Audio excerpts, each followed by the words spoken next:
ভগবান শ্রীকৃষ্ণের মস্তকে তিলক আছে, কিন্তু রাধারানীর মস্তকে তিলক নেই কেন? তার সখীদের কপালে তিলক নেই কেন? তাহলে নারীরা, মাতারা কেন তিলক পরিধান করবে? কেন রাধারানীর মস্তকে তিলক নেই এবং নারী মাতারা কেন তিলক পরিধান করবে? তাহলে শোনো, দাপর যুগের কথা। ভগবান শ্রীকৃষ্ণ একসময় মাথায় দুটি হাত দিয়ে বসেছিলেন। তখন নারদমণি তার সামনে প্রকট হয়ে তাকে জিজ্ঞাসা করেছিলেন যে, ভগবান, আপনি এরকম দুটি হাত মাথায় দিয়ে আছেন কেন? তখন শ্রীকৃষ্ণ তাকে বললেন, আমার মাথা যন্ত্রণা করছে। তখন নারদমণি অবাক হয়ে গেলেন, আপনার মাথা যন্ত্রণা করছে? এটা তো হতে পারে না।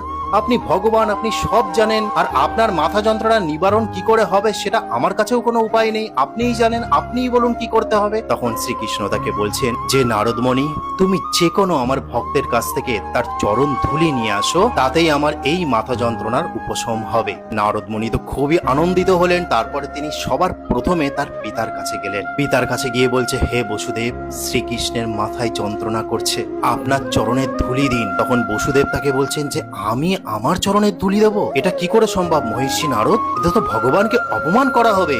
তখন নারদমণি না পেরে ব্রহ্মার কাছে গেছে। হে ব্রহ্মা, ভগবান শ্রীকৃষ্ণের মাথা যন্ত্রণা করছে, আপনার চরণের ধুলি দিন, তাহলেই সে সুস্থ হয়ে উঠবে। তখন ব্রহ্মা বললে, এই অপমান আমি করতে পারবো না নারদমণি, ভগবানকে অপমান করা হবে, তুমি অন্য উপায় বলো। তখন নারদমণি মহাদেবের কাছে গেলেন। মহাদেব, আপনি তো শান্তিদায়ক, কল্যাণকারী, ভগবান শ্রীকৃষ্ণের মাথা যন্ত্রণা করছে, আপনার চরণের ধুলি দিন, তাহলেই সে সুস্থ হয়ে উঠবে। তখন মহাদেব রেগে উঠেছে, এ কি বললে তুমি নারদ? আমার চরণের ধুলি শ্রীকৃষ্ণের কপালে দেবো? এটা তো আমারও অপমান, তারও অপমান। তুমি অন্য উপায় বলো, না হলে এখান থেকে শিগগিরই চলে যাও। যাও ভাই, যাও এখান থেকে। তারপর নারদমণি সেখান থেকে চলে এসে ভগবান বিষ্ণুর কাছে গেছেন। বিষ্ণুর কাছে গিয়েও একই অবস্থা। তারপর নানা মুনি ঋষির কাছে গেছেন, গিয়ে বলছেন যে, একটু চরণের ধুলি দিন।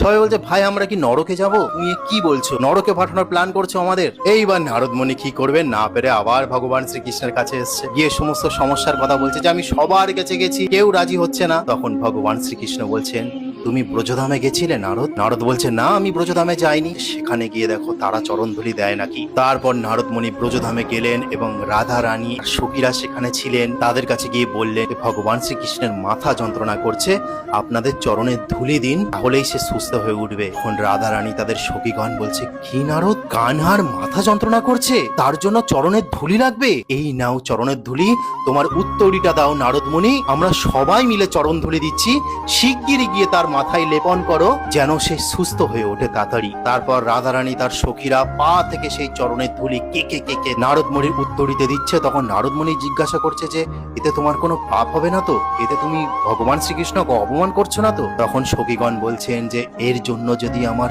কোটি বছর নরকেও থাকতে হয়, তাও আমি থাকবো, তুমি ভগবানকে তাড়াতাড়ি সুস্থ করো। তখন নারদ